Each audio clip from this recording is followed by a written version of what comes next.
नमस्कार, मैं अमृत तिवारी और आप देख रहे हैं TV9 डिजिटल। वाराणसी के काशी विश्वनाथ मंदिर और ज्ञान व्यापी मस्जिद मामले में वाराणसी की फास्ट ट्रैक कोर्ट ने बड़ा फैसला दिया है।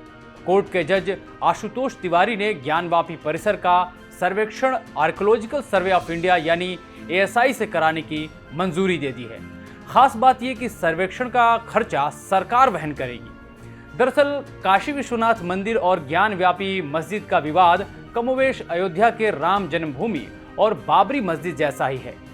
यहाँ भी दावा है कि मुगल बादशाह औरंगजेब के शासनकाल में वास्तविक विश्वनाथ मंदिर को तोड़कर यहाँ ज्ञान व्यापी मस्जिद बनाई गई।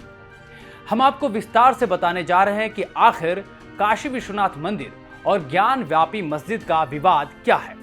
हम आपको औरंगजेब के काल से जुड़े इस विवाद के मूल तक ले जाने की भी कोशिश करेंगे, लेकिन सबसे पहले इस विवाद के ताजा बैकग्राउंड को समझ लेते हैं। दिसंबर 2019 में अधिवक्ता विजय शंकर रस्तोगी ने सिविल जज की अदालत में स्वयंभू ज्योतिर्लिंग भगवान विश्वेश्वर की ओर से एक आवेदन दायर किया था। रस्तोगी ने अपने आवेदन में भारतीय पुरातत्व सर्वेक्षण यानी ASI से पूरे ज्ञान व्यापी परिसर का सर्वेक्षण कराने का अनुरोध किया था।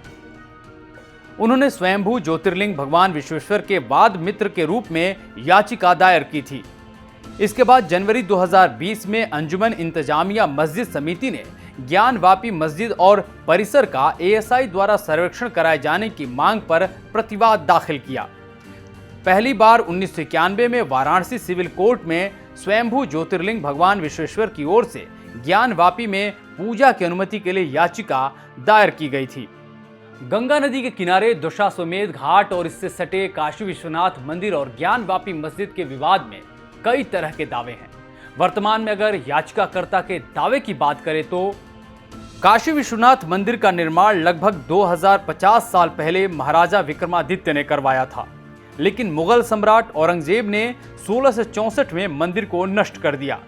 दावा किया गया कि इसके अवशेषों का इस्तेमाल मस्जिद बनाने के लिए किया गया, जिसे मंदिर भूमि पर बनाए गए ज्ञान व्यापी मस्जिद के रूप में जाना जाता है।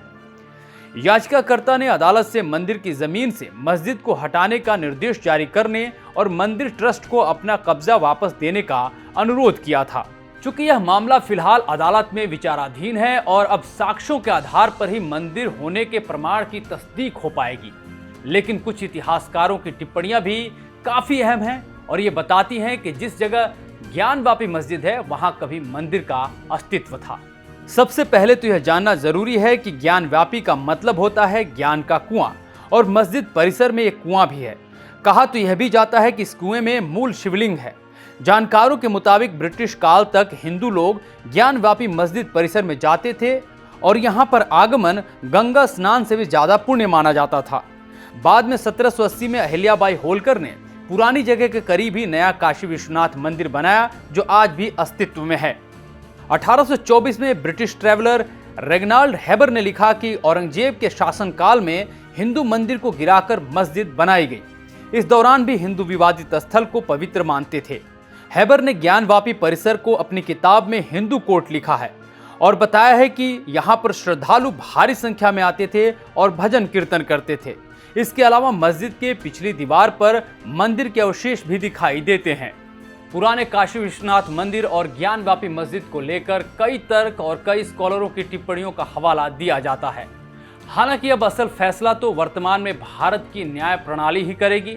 फिलहाल जो फैसला फास्ट ट्रैक कोर्ट ने दिया है, उसके बाद अब सबकी नजर ASI के सर्वेक्षण पर होगी।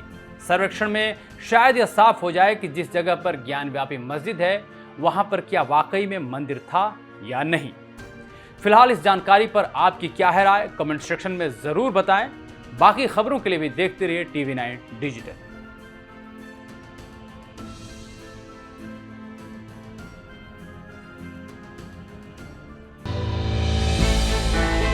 हमने की गलती फिर एक बार, कोरोना ने किया दोबारा प्रहार। मास्क, 2 गज दूरी, करें अपनी सुरक्षा खुद। कोरोना टीका हम सबको लगाना है, मिलकर साथ समझदारी से कोरोना को हराना है।